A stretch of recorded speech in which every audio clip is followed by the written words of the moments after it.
आप लोगों ने देखा है कि 2-4 रोज से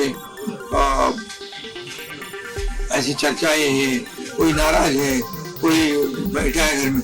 हम नाराज बिराज होने वाले लोग नहीं हैं, हम लोग लड़ने वाले लोग हैं, लड़कर काम करने वाले लोग हैं, लोगों के जीवन में बदलाव लाने वाले लोग हैं। इसलिए अभी जो विक्ट्री हासिल हुई है, इससे हमारी और जिम्मेदारी बढ़ गई है। इसलिए महायुति और तेजी से काम करेगी और केंद्र सरकार और राज्य सरकार मिलकर बहुत आगे बढ़ेंगे और निश्चित रूप से इस महायुति की सरकार स्थापित होगी। और इसीलिए जो मैंने आप लोगों को कहा कि लगा कि क्या हुआ, मैं तो कल आदरणीय प्रधानमंत्री जी से भी बात की, उनको भी कहा सरकार बनाने में हमारी तरफ से कोई अड़चन नहीं है, आप निर्णय ले लो। जैसे आपके भारतीय जनता पार्टी को आपका निर्णय अंतिम रहता है, हम भी महायुति के कौन लीडर है, एनडीए के लीडर कौन है, मोदी जी है, अमित भाई है।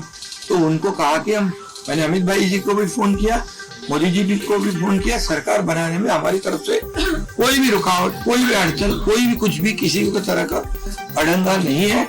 आप बेशक आप निर्णय ले लो, उस निर्णय की तामील हो जाएगी, निर्णय की अमल हो जाएगी। और मैं आज आप सबको कहता हूँ कि भारतीय जनता पार्टी के वरिष्ठ नेता जो निर्णय लेंगे मुख्यमंत्री पद के बारे में, जो उनका कैंडिडेट होगा, उसको हमारा शिवसेना का पूरी तरह समर्थन है, पूरी तरह हमारा पाटिंबा उनको है।